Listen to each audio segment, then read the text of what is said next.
let's get on to gender equality, because that is one of the reasons we're celebrating here today what has happened. The election, when you look at what actually was done from the exit polls, is really clear. So two things were done. One is an Australian electorate said they want accountability around 3 or 4 key issues. So the exit polls are very clear about that. They said this has been a historical government, that is a series of governments, who've completely failed on accountability. We want women's issues, we want climate, we want integrity to be dealt with, and we want sincerity, and we want to see some generosity of spirit rather than catfighting and stupidity. Okay? That wasn't just the people who voted for Teals or just the people who voted for Labor or Liberal. There was this sense throughout the whole electorate that they want the rot to stop. Now, for women, that is just wonderful. There's a cadence that sits in there that says we've taken a lockstep in the way we treat women in the workplace. And we can erode that through bad behaviour, or we can embrace it. And we'll talk more about embracing in a second. The other thing it said is we don't like bad behaviour from politicians. Now, it was directed at Morrison, but it was equally applicable to both major parties. People said we're sick of it. Now, in governance terms, that's a great thing to remind us all that eventually we are all called to account to be good people and not to fight for our own selfish needs, but to be good people doing good things.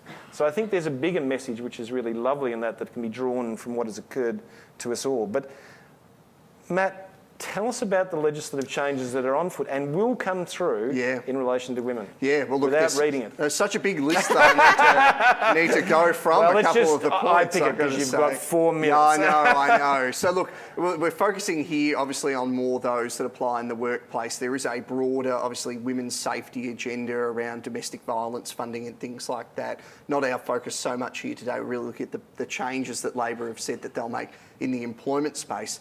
Heaps and heaps of different ones that sort of can touch on sort of women's involvement in the workforce.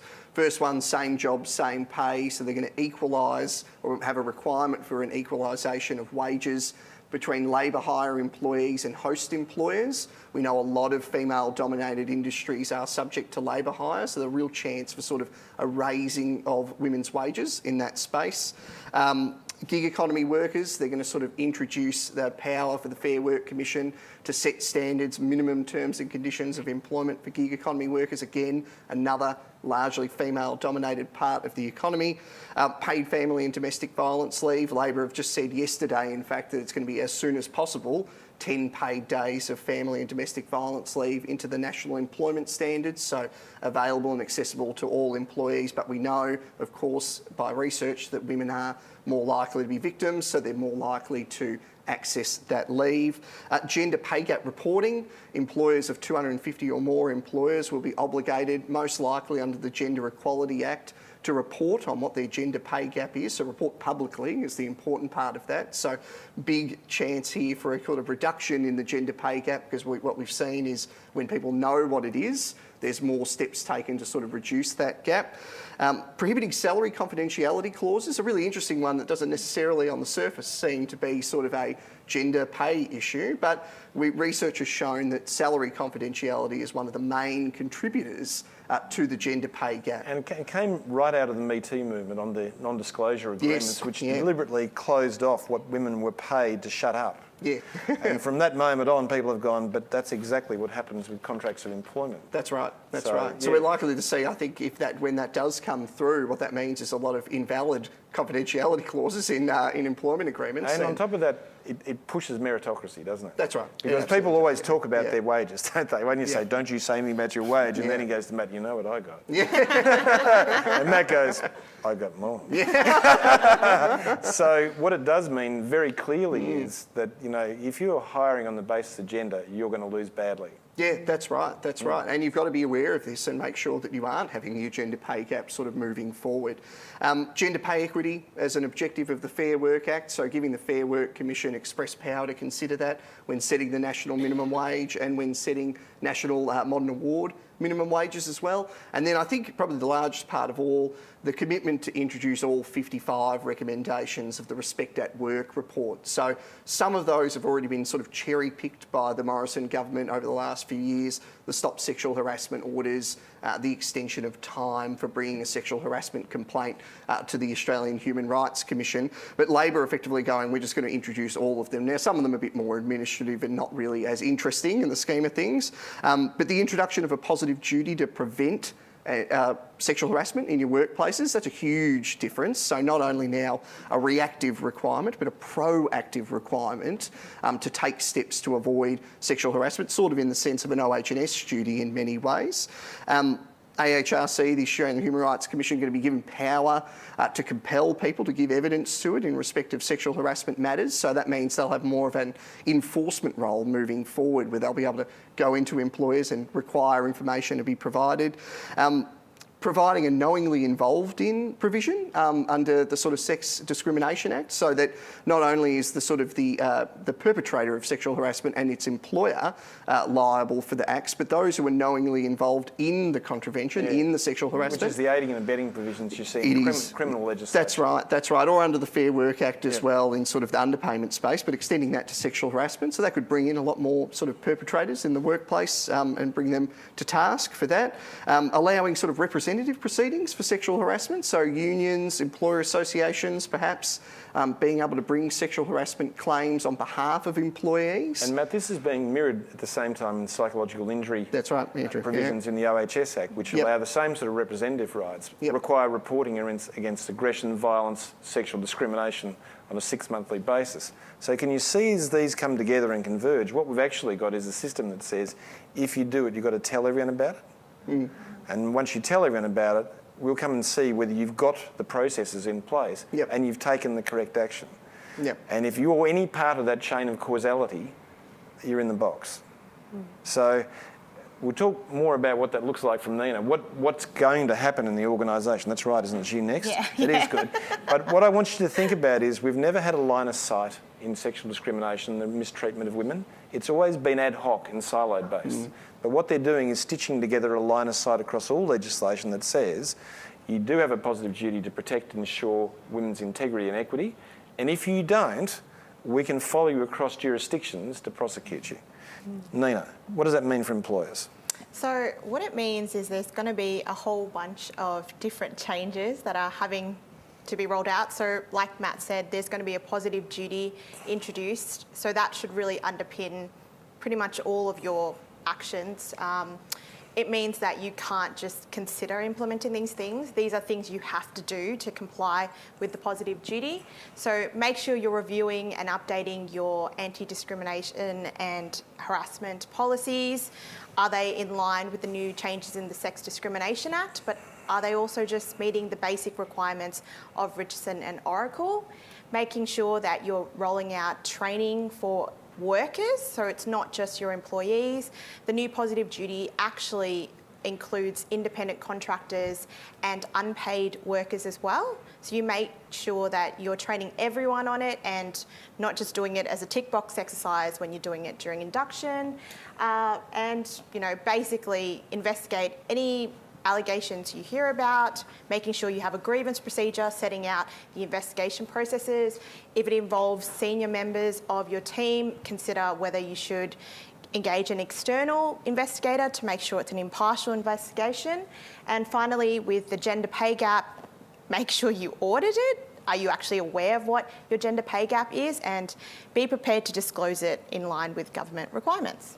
So on top of everything that Nina said, the one thing that jumps out of that is the governance responsibility, because of officer liability under safety law, but because of the reverse onus and the organisation liability that's very clear now and very easy to prove because you're self-disclosing. Where does that form in board reporting? Who does it sit on in subcommittees? Who seizes on that knowledge to inform? And here's the kicker. What are the metrics of success? So when you're reporting and you're saying, look, here's how we're performing, but what do the metrics of success look like? So really on that basis, where's the opportunity, Karen?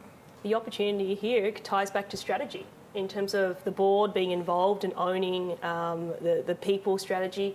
And really, I know the matters that we're talking about today are fairly substantial and complex on their own, but if you look at it, it can be quite confronting and looks like a lot, but there's a real opportunity here to create a plan that meets these requirements and actually achieve more than that, and has some metrics around it for ongoing reporting, compliance, but hey, culture and engagement too. Yeah. Yeah. So, yep. So just remember those 6 elements when you put a system in. You've got to have a plan.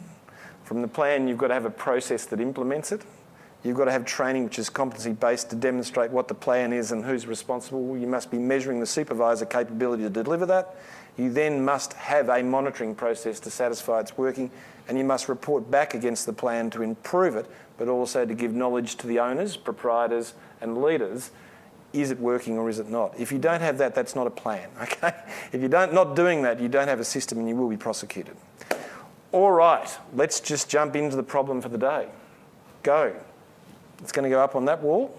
I sure hope so. Because there we go. And Karen, you're going to read it and guess what it is. Oh, wow. Okay, cool. Okay, great. Let's go. So Tina worked as a shop assistant at the Chadstone franchise of Lou's Lovely Lipsticks, LLL. I've always wanted one of those shops. She signed a contract that had the explanatory words, I agree that this offer of employment is for casual work and that there is no firm advanced commitment of ongoing work with an agreed pattern of work. Her boss, Karen, prepared a monthly roster for all staff. Yes, Andrew, I did notice that was my name, which included all I'm painting you into a corner, by the way. Yeah, okay, great. Tina had worked the same shifts for 4 years, Monday to Friday, 10 a.m. to 2:30 p.m. to fit around her preschool-aged children. Her shifts were the same for 44 weeks of every year. Karen had never offered Tina casual conversion under the NES because her shifts varied from time to time when she worked extra hours, covering holiday and sick leave for other LLL employees. Tina's husband, Dimitri? Oh, did I get it right? Okay. Yeah. So, okay, good. Dimitri, come on, Dimitri, your best Russian voice. Okay, Dimitri. I don't know. Suggested she should apply for her casual shift to be converted to permanent so they could take a holiday the following year when the kids started school. Tina asked Karen about casual conversion, but she explained that she needed Tina to work flexibly, and she had in the past, so it was not an option. 2 weeks later, Karen restructured Tina's role into 2 casual roles, and Tina was made redundant. Changes in client bookings post-COVID meant the business needed different coverage, mostly after 4 p.m, which Tina could not have done around her childcare responsibilities. Karen consulted appropriately, but when Tina confronted her, Karen explained she was doing it because Tina asked for the permanent employment, adding, "You made me think about what I needed, and I realised I didn't need your shit." Shift, not shit. How's that say? Nobody said that shit. But you know who wanted to change it to shit? Oh. Ninja Nina. Don't defame me. I've got the email. Yeah. So a couple of questions. Let's have the questions. Here we go. Join up on Slido if you can, for those who are not attending because of rain.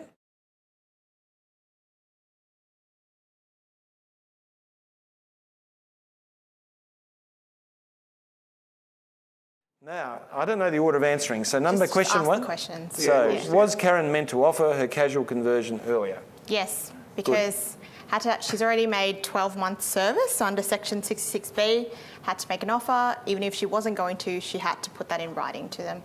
Good. And not under Section 125 capital A, which is what I said, which had nothing to do with it. 2, could Tina avoid the jurisdictional barrier to bring an unfair dismissal claim, remember casuals can be excluded, as a casual by saying she was a permanent employee of LLL?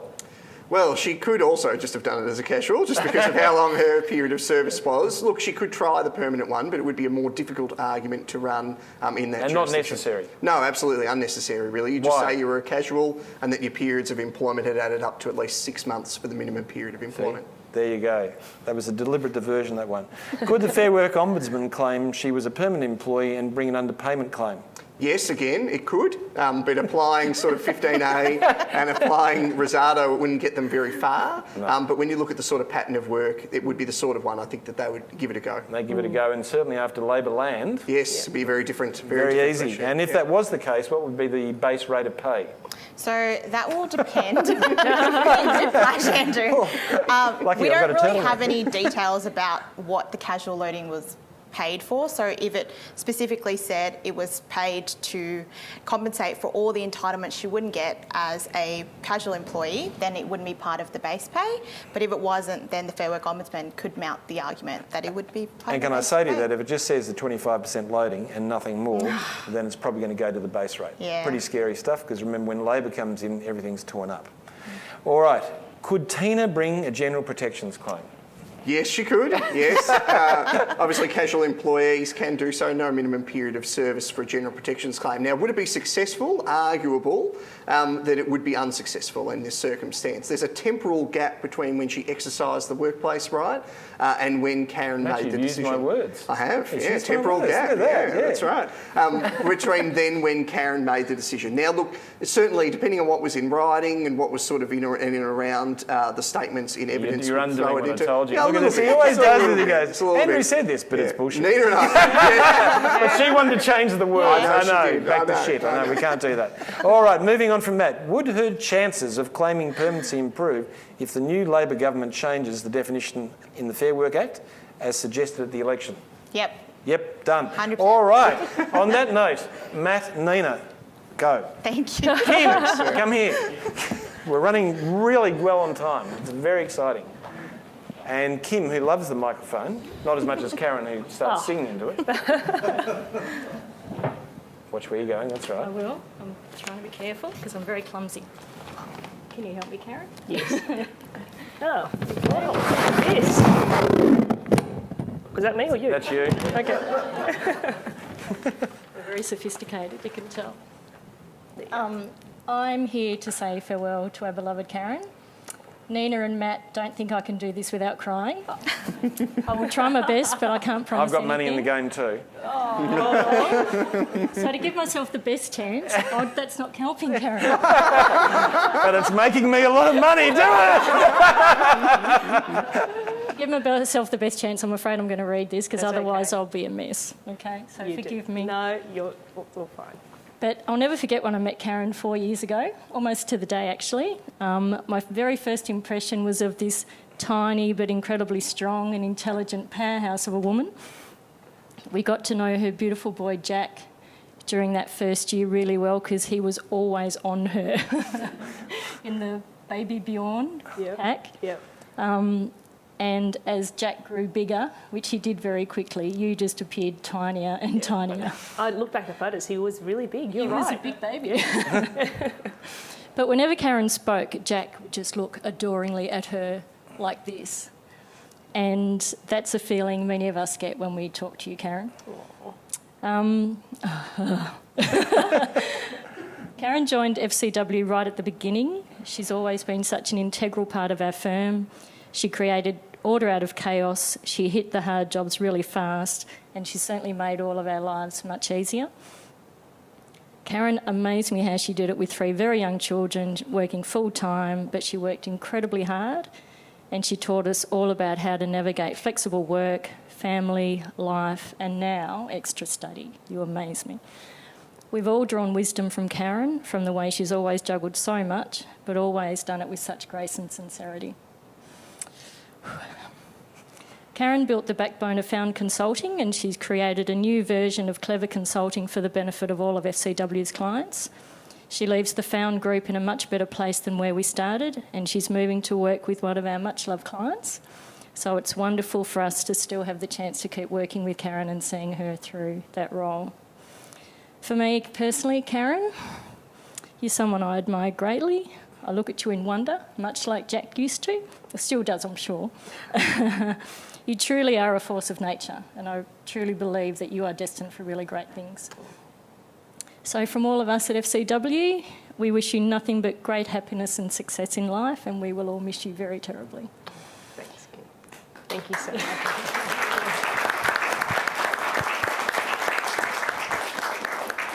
And I made Karen give up a past career to come and work for us, so she took a huge risk. Karen and I have known each other for I think it's 18 years. 18 years. So yes, we got Karen out of logistics to create order for us, and we're very, very lucky, and we really are, even though you're going to our client, going to miss you pretty awfully. I think I could say I'm going to miss you too, Andrew. Oh, there's a lack of sincerity there, wasn't there? No, that's great. No, thank you so much. It's been an absolute joy, pleasure. It's been a wild ride and adventure, but it's been great. I've learnt so much. I've met so many people. I've met many of you before. You've helped my career, my development, and really just enrich my life. So thank you so much. And I look forward to staying in touch and remaining close, just in a different capacity, as I said, and to champion your work and what you do, and all of you, really. So thank you so much. All right. Well, thank you. Now, we're going to finish a little bit early just to show we can do it. All right?